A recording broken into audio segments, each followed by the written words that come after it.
E se eu te dissesse que o anime de One Piece acabou de dar um grande spoiler sobre a possível origem do Haki? Porque Luffy, ao presenciar o Haki de Joy Boy, acaba se deparando com um círculo mágico como a origem da fonte desse poder primordial. O que exatamente quer dizer o círculo mágico que aparece somente no anime como sendo a fonte do enorme Haki de Joy Boy que dispersou não só o Gorosei e fez Imu-sama cair de joelhos? Fala galera, Evandro Fusari com mais um vídeo pra vocês, como é que vocês estão? Espero que todos vocês estejam maravilhosamente bem. E olha só, esse episódio, meus amigos, eu chorei, já tô dando spoiler, chorei nesse episódio aí, mas vou chegar lá. Só que pra mim a parte mais impressionante é a equipe de animação tá colocando certos frames que você só consegue pegar quando você pausa a cena.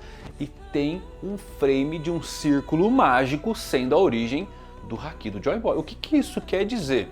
Assiste até o final, tá bom? Porque vou ter que adentrar até em spoilers aí do mangá pra gente descobrir o que é esse círculo e possivelmente um spoiler que o anime deu pra nós aí da origem desse Haki primordial. Se você é novo no canal, vai na maciota. Agora, se você é da pior geração, é Haki de Joy Boy no like para dar uma força pra esse vídeo agora que você estuda sobre One Piece 1153. Então vamos lá galera, nosso episódio tem Vegapunk que continua sua mensagem e nos diz que a morte de lendas como Roger e Barba Branca são meramente a cortina de abertura para uma nova era, para aqueles que não podem mais ser parados. Essas pessoas são as que estão mais próximas da verdade. Talvez Roger tenha definido o gatilho para que fosse assim desde o começo. E temos um flashback do discurso do Roger antes dele ser executado lá no longínquo episódio 1. Roger diz: "Meu tesouro é seu se você quiser, tente encontrá-lo. Deixei tudo que o mundo tinha a oferecer naquele lugar." Mais uma vez galera, temos aqui a confirmação de por que o Roger se entregou para a marinha, né? E a importância da sua execução. Fomentar a nova era da pirataria para que Joy Boy despertasse e mais ainda, estou realmente impressionado com a importância monumental que figuras mundiais de One Piece atribuem à morte do Barba Branca também. Porque sua morte realmente anunciou o amanhecer de uma nova era. Sengoku e Garp foram os primeiros a admitir isso, mas até Doflamingo enfatizou isso em seu discurso sobre o trono. Barba Branca poderia ter reivindicado o prêmio máximo e ascendido ao trono. Lembre que ele foi dito ser o homem mais próximo do tesouro One Piece, mas acabou escolhendo um caminho diferente. Ele era uma lenda incomparável. Mas como o Vegapunk nos conta, Roger iniciar uma nova era tem seus perigos, porque o doutor nos alerta que aqui não é certo que a pessoa que Joy Boy está esperando será aquele que colocará as mãos no tesouro. Em Hat no Zoo, todos os piratas estão inquietos, esperando o retorno de Teach. Eles querem zarpar logo. No Red Force, Shanks está ficando bêbado. Em Shabold, Rayleigh também bêbado e adormecido. Por outro lado, na Cross Guild todos os homens estão maravilhados com a profunda conexão do Bug com a história verdadeira. Eles estão animados. Vemos Crocodile e Mihawk que não estão tão animados assim, estão olhando em silêncio, eles parecem bem irritados. Bug está em choque porque não está entendendo nada do que está acontecendo. Eu adoro o Bug, mas eu adoro como o Mihawk e o Crocodile estão irritados e acabados com o domínio inquebrável que o Bug tem sobre os seus homens e aparentemente sobre o próprio mundo. Eles perceberam tarde demais que vão atrelar seus vagões ao dele e significa que eles são impotentes para fazer qualquer coisa além de ficar juntos para o passeio até o final do mundo. O mais engraçado é que o Bug também é a chave para obter os poneglyphs que faltam, né? Tanto de Wano quanto de Zou, já que ele conhece as localizações e tem uma proximidade mais estreita com essas localidades. Mas eu acho que o pico dessa cena é o desgosto total no rosto do Mihawk e do Crocodile enquanto eles testemunham Bug sair por cima. Essa transmissão do Vegapunk basicamente consolidou a liderança do Bug. Lá no quartel-general dos fuzileiros navais, vemos alguns marinheiros começando a dizer que eles precisam ir buscar o tesouro antes que qualquer outro faça. E olha que legal galera, quem aí nunca se perguntou por que a marinha não tentou encontrar o tesouro One Piece? Temos aí a resposta. 1100 episódios depois, a atribuição deles é proteger os civis. Montar uma expedição para passar pelo Novo Mundo iria exigir quase toda a frota da marinha, porque se lembrem, ali é território Yonkou e eles não passariam despercebidos. Teria que ter uma guerra. Mas eu gosto como o anúncio do Vegapunk é para o mundo inteiro apoiar o clã de quando chegar a hora, né? Esse anúncio ele vai influenciar muitos civis comuns a apoiar o clã D e a revolução que está por vir, já que senão todos podem acabar morrendo nas mãos do governo mundial e as limpezas que eles vêm fazendo aí. Bom, retornamos então à fala final do Vegapunk, né, que diz: seja aquele que Joy Boy desejou ou não, o destino do mundo está decidido por aquele que reivindicar o tesouro. E no ápice dessa mensagem vemos os jogadores finais: Luffy, Tite, Shanks, Bug, Akainu, Dragon e Mu, uma silhueta, Kobe, Aokiji e Garlin junto de Sabo. O destino do mundo está nas mãos daquele que reivindicar o tesouro One Piece. Agora o interessante, galera, é que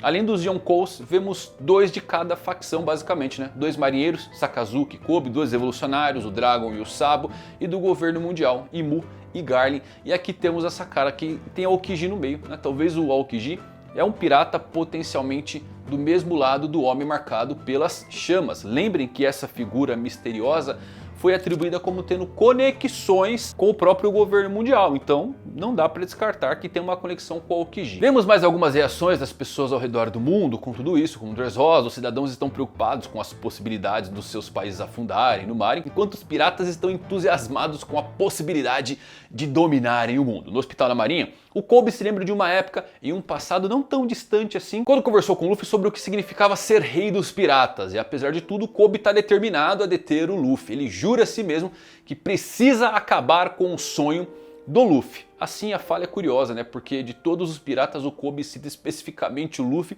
que ele sabe que é uma boa pessoa. Mas o significado dessa sua fala tem um peso e tanto na narrativa, porque Luffy e Kobe, eles se opõem desde que o Kobe disse que se juntaria à marinha. E quando se encontraram lá em Water 7, o Kobe disse que se tornaria um almirante para capturar o Luffy. Durante a guerra de Marineford, Kobe tentou impedir o Luffy de salvar o Ace. Eles estão destinados a entrar em conflito desde o início. Mesmo que o Kobe goste do Luffy, ele ainda é um oficial da marinha que não quer que um pirata determine o destino do mundo.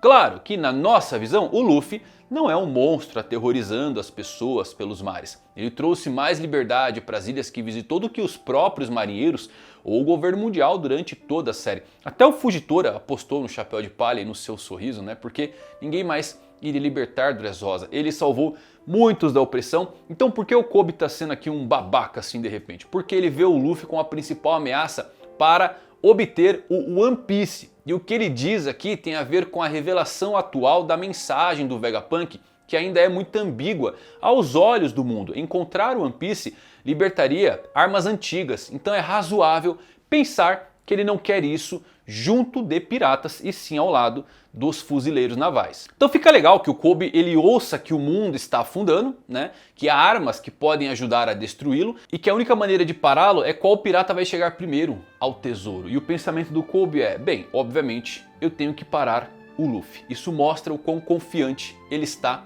no seu amigo, né? Todos esses jogadores poderosos na corrida e ele ainda acredita que o resultado mais provável é o Luffy no topo. Voltamos para a ilha Karaibari, onde o Bug está ali falando com seus subordinados. Ele grita aos seus homens que o mundo será meu, não sejam ridículos, será nosso.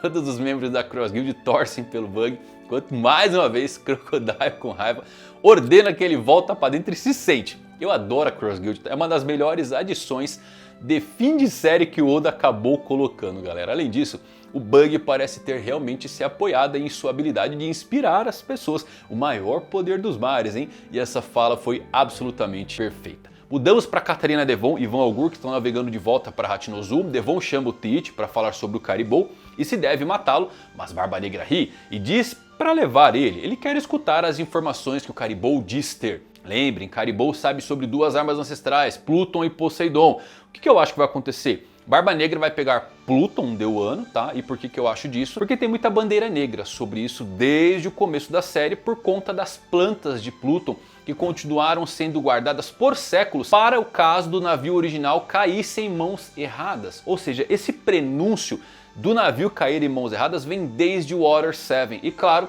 as barreiras de Wano que protegem Pluton. Barba Negra pode definitivamente destruir elas com sua fruta do terremoto. Tematicamente, faz sentido que no final tenhamos Imu-sama com Uranus, Barba Negra com Pluton e o Luffy com Poseidon, mas ainda usando as plantas para transformar o Sunny em uma mini arma ancestral. Cada um com uma arma e Luffy tendo que reaver todas as originais para usar a totalidade do One Piece. Mas bem, voltamos para ele, Egghead, continua a mensagem do Vegapunk e ele diz: essa é a verdade. Joy Boy, enquanto o Vegapunk fala, o Arcuri ataca o Emmet novamente e dessa vez o Raishin Dendemushi é destruído e a transmissão infelizmente termina abruptamente. Muito possivelmente o Vegapunk queria revelar que o One Piece é o tesouro de Joy Boy. Lembrem, galera, que o mundo todo acha que o tesouro lendário são as riquezas que o Roger deixou na última ilha. Eles não sabem que já tinha algo lá. No Juru, continua perseguindo Thousand Sunny e isso é o que o Zoro notou no episódio anterior, já que o Saturno está na costa se regenerando dos danos causados pelo ataque combinado de Luffy e Bonnie. Em uma cena épica, vemos Júpiter, o Arcuri e Nus Juru prestes a atacar juntos o navio de Elbaf e o Thousand Sunny, mas então o robôzão Emmet pega algo que está na sua cintura e então pensa em Joy Boy. Emmet, mais uma vez, pede desculpas a essa figura lendária do século perdido. Ele então diz saber que não é possível ele ainda estar vivo, mas Luffy se parece tanto com Joy Boy e mais uma vez ele se desculpa. Tudo por não ter conseguido torná-lo rei. Como assim rei? Rei do que, Emmet? Rei do quê? Tem que completar, não deixa assim, não faz esse cliffhanger. Isso aqui é importante, tá, galera? Por quê? Joy Boy, primeiro pirata. Vegapunk nos contou isso, tá bom? Então eu duvido que ele almejou ser rei dos piratas, porque automaticamente ele já era isso.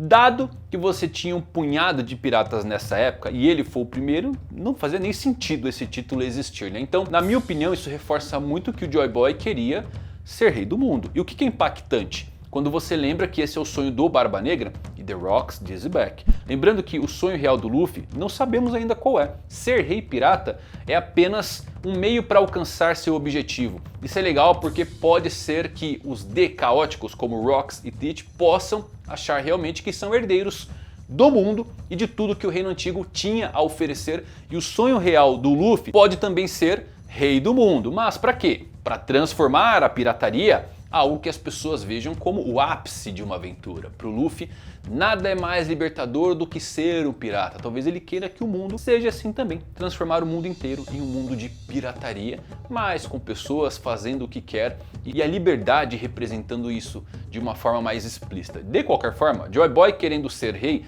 e isso flertar com ser rei do mundo é algo fantástico, não pode esquecer isso, hein? Voltando ao robô, Emmet pergunta qual o nome daquele que tanto lembra Joy Boy e o Luffy grita seu clássico bordão: eu sou Monkey D. Luffy e seria o próximo rei dos piratas.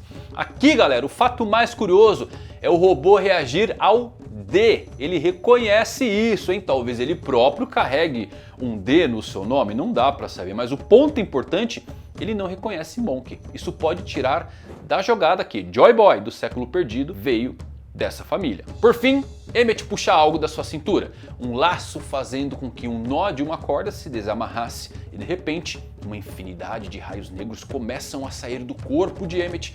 Quando todos os fuzileiros navais desmaiam em seus navios, Luffy fica chocado ao notar que é Haki do Rei. Emmet agradece a Luffy por permitir ouvir novamente o ritmo nostálgico do seu coração.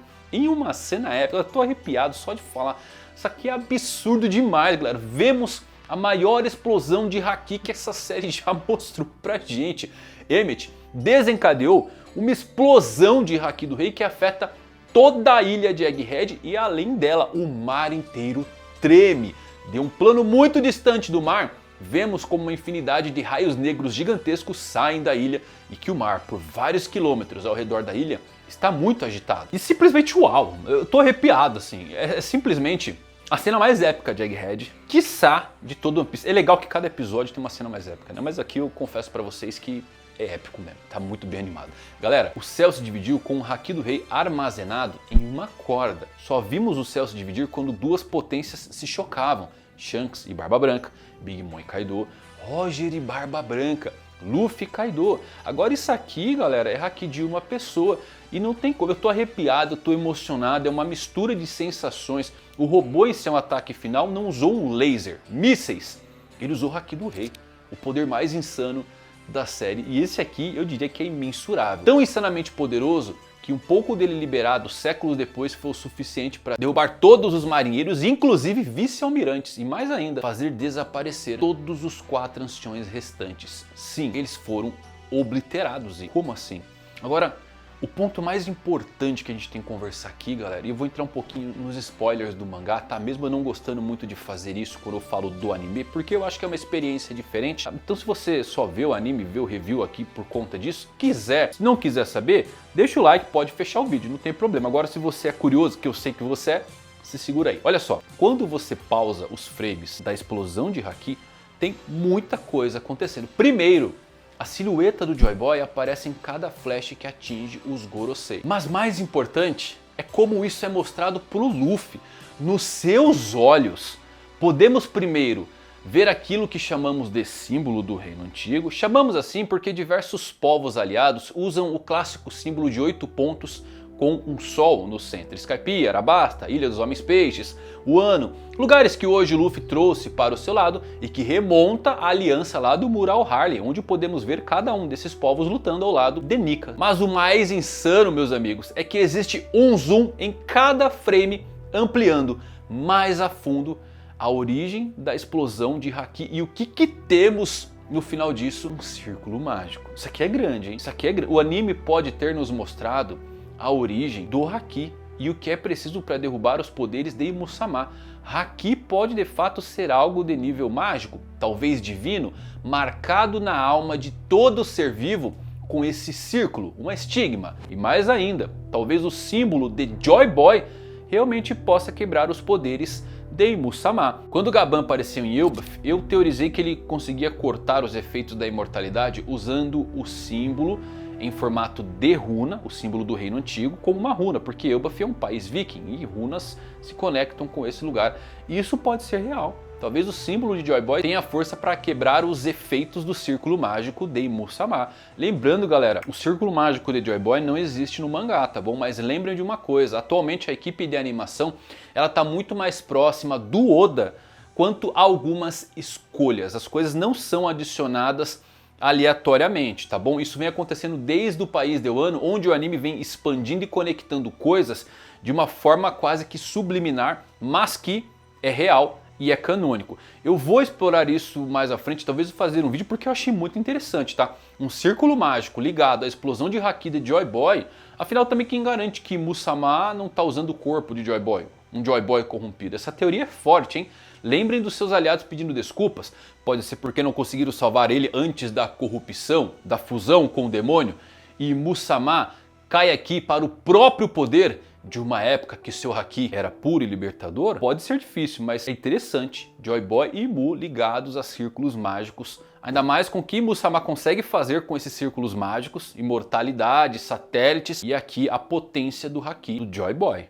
Isso aqui é muito revelador, hein? Guardem aí. Mas vamos continuar aqui. Os membros do Gorosei retornam à forma humana e voltam lá para Mary Joyce. O ataque que o Emmett lançou realmente foi insano. Vemos Júpiter, o Arcuri e os Jurus serem devolvidos à sala da autoridade. O Marty já estava lá, né, quando eles chegam. O Marty foi devolvido a Mary Joyce por conta daquele ataque do Luffy que jogou ele para longe, tá? E para deixar tudo mais épico, Sala das Flores, vemos que Imu-sama está gritando de joelhos no chão entre a dor e arfadas de ar. E uma única palavra é dita pelaquela amálgama de vozes. Joy Boy.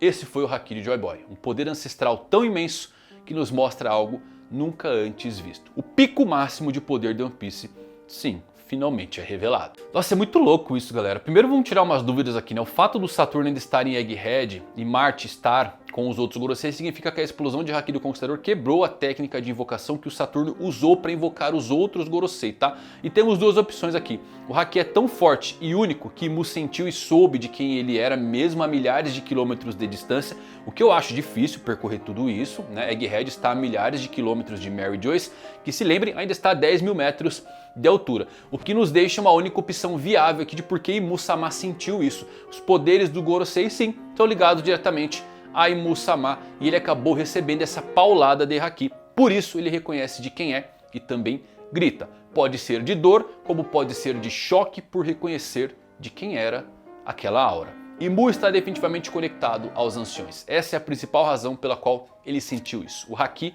não chegou a Mary Joyce sozinho, o que reforça nossa teoria de que os 5 anciões são apenas uma versão diferente dos satélites de Vegapunk. Haki transcende tudo?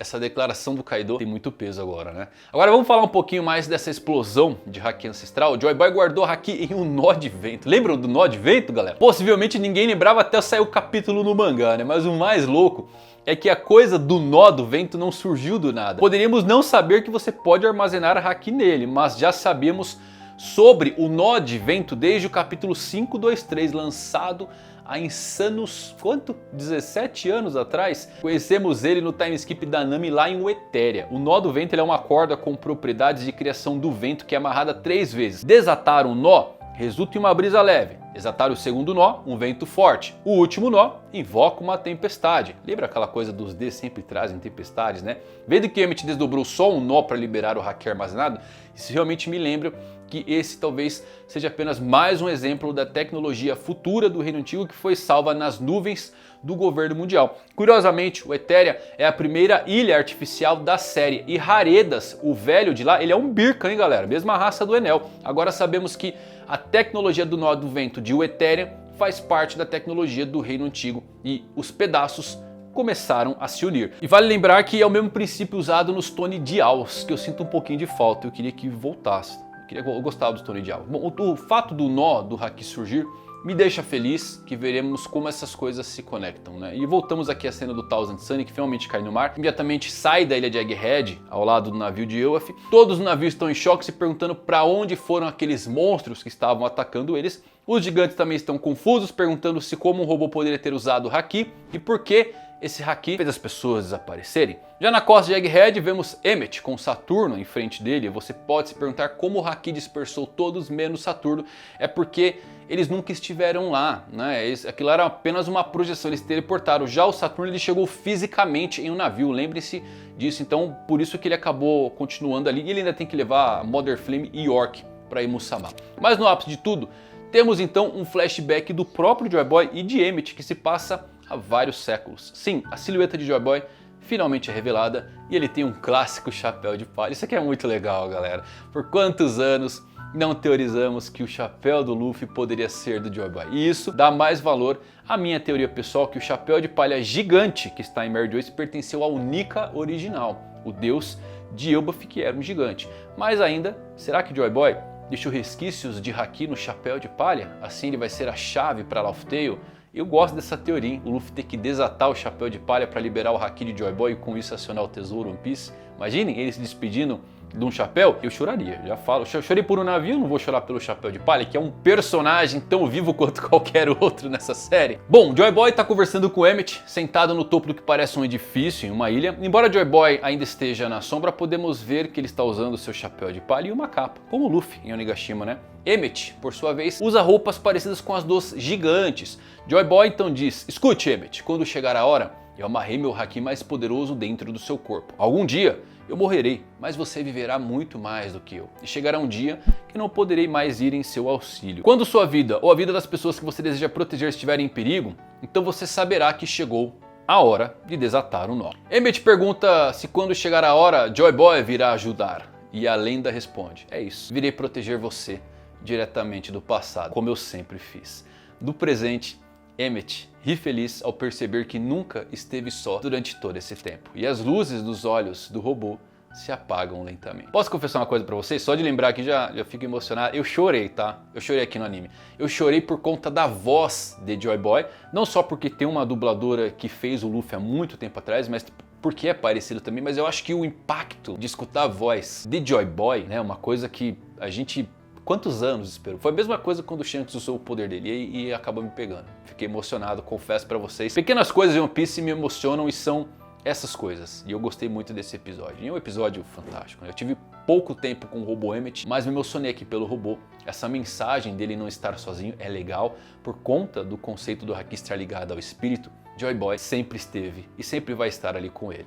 Bom, falando um pouquinho de Joy Boy ainda, pelo mangá se passa a impressão que o Joy Boy ele tá sem um braço e uma perna. Parece que tá com um braço mecânico e uma perna de pau. O anime parece mais a perna, a mão já não dá pra puxar tanto, tá? Mas eu seria interessante, tá? Ele ter um, né? Um gancho no lugar da mão, a perna de pau. E lembrem do personagem com o tapa-olho aparecendo, que significa que o One Piece está perto do seu fim. Eu acho que isso solidifica ainda mais a teoria que Joy Boy é o pirata de um olho só. Se ele tiver uma perna de pau e uma prótese na mão, só vai deixar o seu visual muito mais irado. Outro detalhe, Emmett vestido com roupas de Elbaf. No entanto, não é interessante que ele tenha também ambos os braços marcados com um X, assim como quando Vivi e os Chapéus de Palha se separaram em Arabasta? Talvez seja uma mera coincidência? Não, meus amigos, One Piece não tem mera coincidência, convenhamos, né? Mas seria legal se Emmett e Joy Boy estivessem realmente se separando também nesse painel, e esse detalhe foi colocado ali para nos provocar e por um motivo muito específico, Peluda. Eu fiz uma teoria há muito tempo atrás sobre o real significado do X que tem nas Jolly Roger e que os Chapéus de Palha usam. E eu acho que eu vou acabar acertando, viu? Por quê? Em Arabasta, a tripulação decide que o X seria um bom símbolo para significar a sua camaradagem. E a Nami pergunta por quê. A resposta parece simples. É porque eles são piratas. Mas por que um X seria um bom símbolo para piratas? Só que o Usopp diz, mas o X originalmente significava uma ameaça de morte. Percebam onde podemos chegar com isso? Piratas e o X são um no mesmo por causa de Joy Boy, o primeiro pirata. Ele foi a primeira pessoa a tentar conquistar os mares, ser livre da opressão de reis e rainhas, e ele criou a primeira tripulação pirata. Eu creio que o clã D são descendentes da tripulação original de Joy Boy, e creio que os Nakamas de Joy Boy fizeram a mesma coisa que Luffy e Vivi fizeram em Arabasta para solidificar sua camaradagem. E Joy Boy usou um X, porque o X não apenas marca o tesouro, ele está também na bandeira dos piratas, na sua Jolly Roger. Então, para Joy Boy esconder e codificar essa camaradagem com sua tripulação, temos o X, mas com o passar do tempo, ele ganhou tons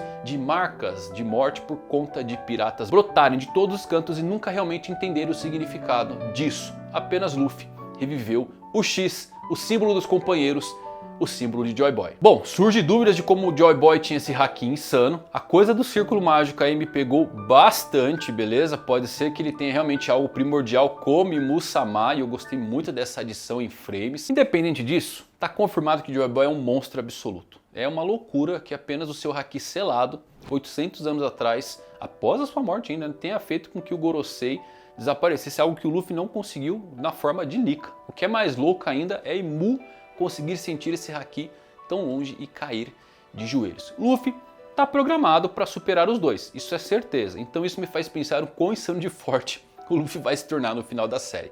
Mas ainda não é hora. Por enquanto, saúdem o maior de todos. Saúdem o primeiro pirata, Joy Boy. Insano, galera, insano. Esse episódio, pô, me arrepiei, chorei. Ao escutar a voz de Joy Boy realmente me pegou ali. E o círculo mágico, você tem alguma teoria sobre isso? Eu quero ouvir vocês agora. Por que tinha um círculo mágico ali ligado ao haki do Joy Boy? Será que é assim que todas as pessoas conseguem usar esse poder? Uma dádiva dos deuses antigos? Controlar o seu espírito em forma de ambição? Qual a sua teoria? Coloca aqui nos comentários. Se você gostou desse vídeo, também deixa um like para me saber, né? Até a próxima, valeu por assistirem. Fui!